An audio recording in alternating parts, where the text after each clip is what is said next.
Parce que vous avez fait ce chemin de croix, mais vous avez fait aussi beaucoup d'autres œuvres en lien avec la Bible et en lien avec la religion. Ouais.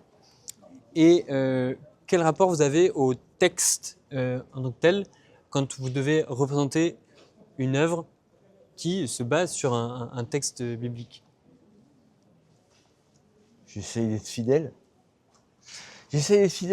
Et en fait, je me suis aperçu, c'est marrant parce que ça m'oblige de remonter un peu à la Genèse, non pas à la Genèse de la Bible, mais à celle, à la mienne en tant que peintre d'art sacré, si je puis dire.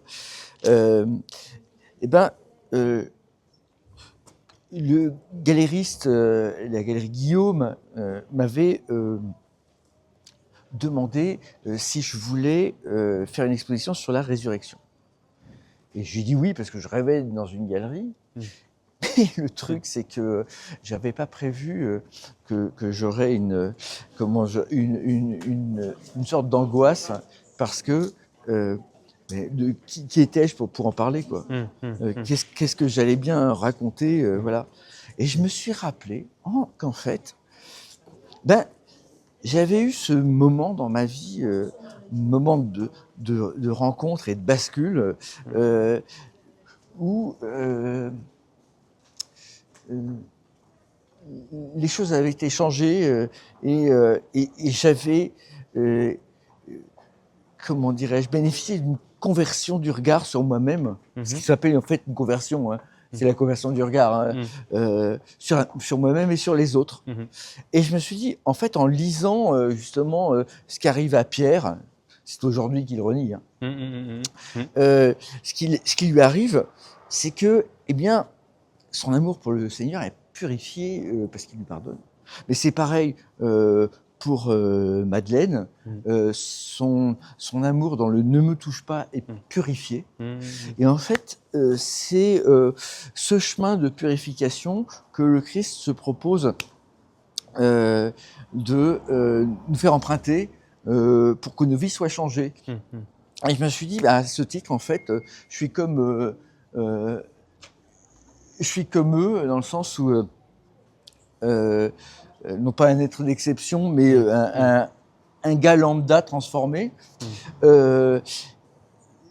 C'est à moi de devenir, à mon tour, d'embrasser ma carrière de témoin, quoi, si je puis dire, et d'en faire quelque chose. Donc, effectivement, je lis les Écritures en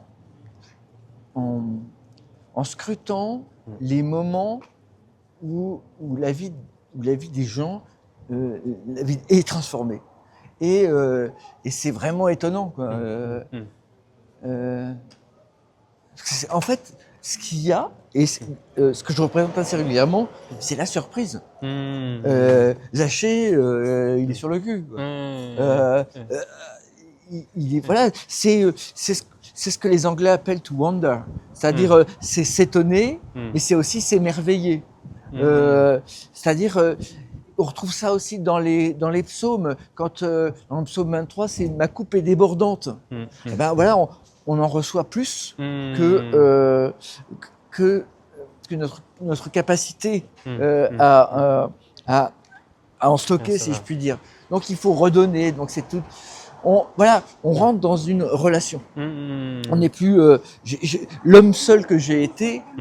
Eh bien, comment dirais-je, il a été régénéré de l'intérieur.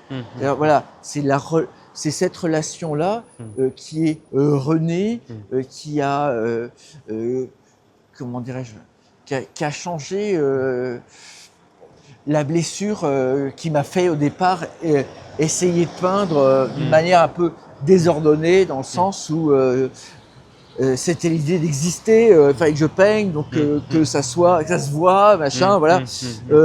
Mais c'était plus un enjeu de pouvoir, en fait, sur le regard des autres.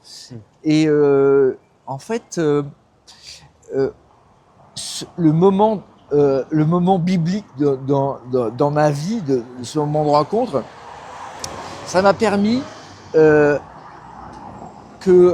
mon moi trouve sa juste place, et pour être notamment régénéré, parce que j'avais quelque chose, mon moi était de côté et c'était je qui a commencé à parler puisque j'avais quelque chose à montrer. Donc voilà, j'avais un emploi tout d'un coup.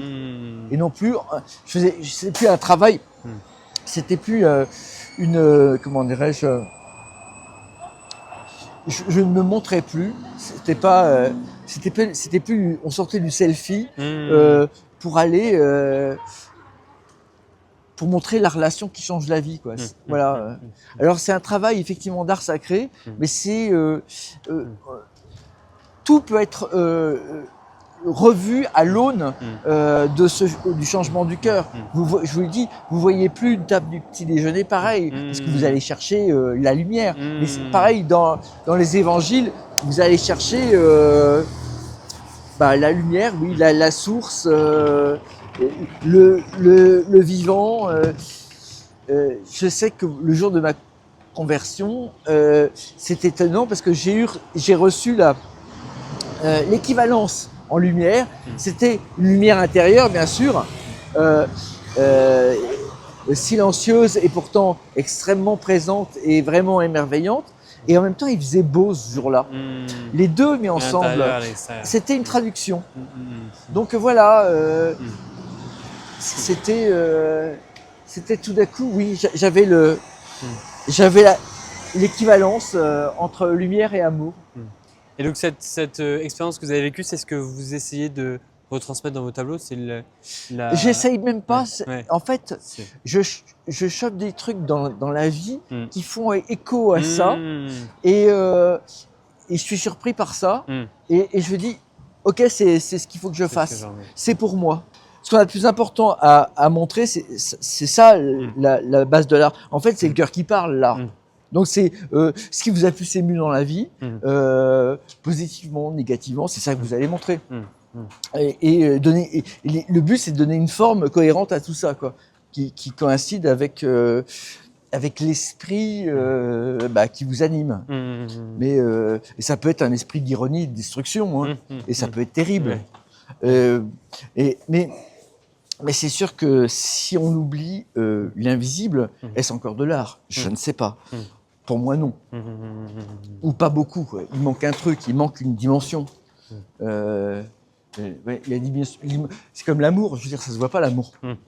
S'il y a pas ça, ça subsiste pas vraiment, quoi. On se rappelle pas des gens qui nous ont pas aimés. Qui ont été neutres. Dans votre processus de création, comment est-ce que le patrimoine religieux vous inspire? Comment est-ce que ça devient de tout ce que vous connaissez de la religion et de votre expérience, comme vous dites, qui est plus, c'est pas une connaissance, c'est plus une expérience de la religion? Alors il y a les deux, parce que la connaissance, il y a celle qu'on m'a transmise. Hein. Le patrimoine, c'est pas que le mien, c'est celui d'un peuple. Voilà. Je sais pas. Mon père me lisait l'histoire de Samuel, par exemple. Voilà. C'est des choses qui se transmettent. Donc, c'est des images qui peuvent venir de l'enfance, carrément. Pas mal d'images qui étaient là et qui dormaient quelque part. Mais voilà, j'en ai fait des tableaux à un moment, effectivement. Donc quand vous peignez, quand vous avez un sujet que vous voulez peindre, l'image que vous voulez reproduire, vous l'avez quasiment en tête déjà avant? Non, il faut que je lise. Souvent, parce que, en fait, ce qui est bien dans l'écriture sainte, c'est que les mots ne sont pas là par hasard, et ça dit des trucs qu'il faut savoir respecter. Donc, ce qui peut paraître des détails est finalement signifiant. Par exemple, au moment de la visitation, c'est quand elle entre dans la maison de sa cousine qu'elle va savoir quoi dire. En fait, quand elle passe la porte, le fait de passer la porte, c'est une chose importante. C'est un changement d'état aussi. C'est une prise de conscience. Voilà, par les mouvements du corps, on peut faire changer ce qu'il y a dans notre tête et dans notre cœur. C'est l'action qui fait que la réflexion vient. Donc, il faut savoir respecter les intuitions des personnes. Et c'est important, les gestes qu'ils posent comme ça. Comme nous, on pose intuitivement des gestes et notre raison raisonnante galope derrière pour nommer. Mais en fait, on fait des trucs par intuition qui sont justes.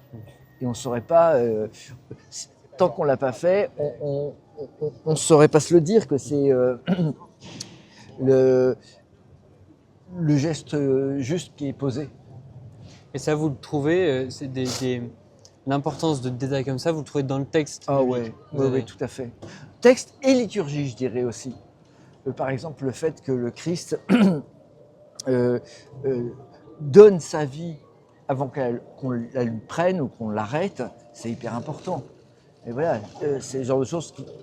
En fait, c'est des phrases qui sont dites, que je reçois. Et un jour, ça porte du fruit, une image, etc. Ça prend une forme dans ma tête. Et parce que ça m'impressionne. Le fait de remettre l'économie du salut à sa place, c'est-à-dire que c'est d'abord une volonté de Dieu et pas une circonstance d'après une arrestation, quoi. Voilà. Donc c'est beaucoup plus grand que ce qu'on pourrait penser, quoi. Et donc c'est marrant, vous êtes peintre et vous parlez beaucoup du travail des mots. Vous parlez des mots qui trouvent une forme et qui deviennent de cette forme une image. Ben, en fait, les mots du texte conditionnent l'image. On ne va pas voir les mêmes choses. Mais on va s'arrêter, je vais m'arrêter à des détails aussi, des mots sur lesquels que je n'avais pas lu pendant longtemps et tout d'un coup, ça va donner les conditions de la scène. Tout d'un coup, ça va être intéressant parce qu'on va, voilà, je vais avoir les images.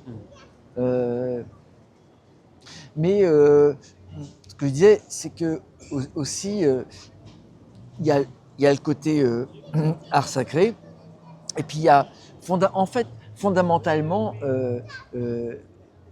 l'art, ça doit parler du sacré, c'est-à-dire de ce qui est plus grand que nous, de l'invisible, des événements, des choses qu'on ne maîtrise pas, du mystère de la vie. Et donc, il y a cette dimension sacrée qu'on doit retrouver dans l'art sacré. Ça ne peut pas être du catéchisme, ça ne peut pas être des vues historiographiques un peu pénibles comme on voit dans beaucoup d'églises, de choses un peu mièvres ou narratives. C'est d'abord l'événement de la présence, c'est pas narratif. Il y a des conditions, mais ça s'explique pas comme ça. C'est pas. On n'est pas là pour faire un récit, parce que le récit a déjà été fait. On est là pour montrer qu'il y a quelque chose qui apparaît. La présence qui apparaît. Un peu comme après la mort du Christ, les scènes de son retour dans le Cénacle, ils sont tous enfermés, paf, il est là. Voilà, c'est il est là qui est le plus important. Pour moi, peindre, pour reparler des mots, c'est conjuguer le verbe être. Et ça veut dire que quand on regarde la vie qui nous entoure, à un moment, on a cette sensation que les choses sont. Et c'est ça qui est beau à montrer, c'est que la vie est, qu'il y a une permanence et un dépassement de nous-mêmes. Et ça arrive en voyant la vie directement, on n'a pas besoin forcément de texte. Même si le texte, en fait, est toujours présent dans nos cœurs pour nous rappeler la dimension des choses et des événements. Ça change tout.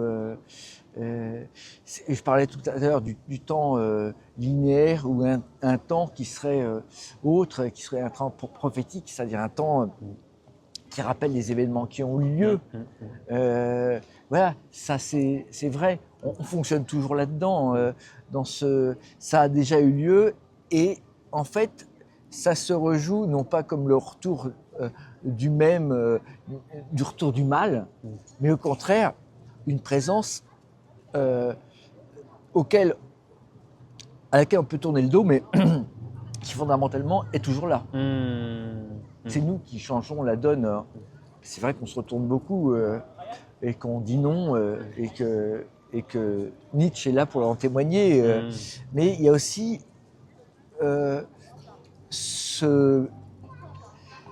cet extraordinaire bien, cette extraordinaire personne qui nous veut du bien, qui est là quand on l'a pris d'être là.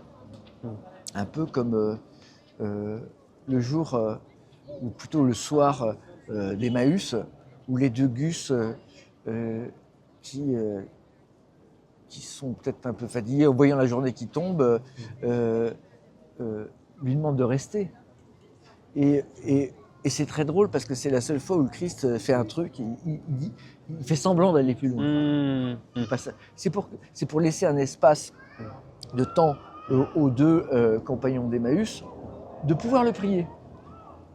J'ai fait le tableau, effectivement, il passe du côté lumineux de la maison, alors que les deux gars interpellent déjà de l'ombre et il l'appelle, lui qui est déjà de l'autre côté de la maison, vers la lumière.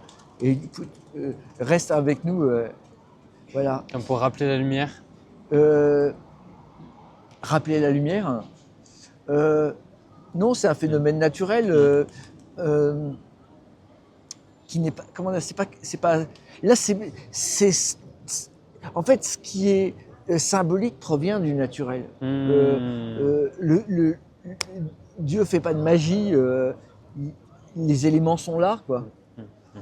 La plupart du temps, en tout cas. La résurrection, je pense que c'est pas du tout de la magie. C'est quand on a pardonné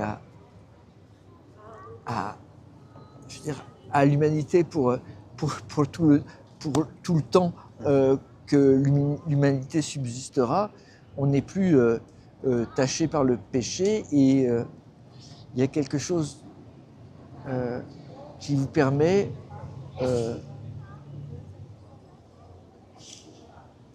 de revenir à la vie.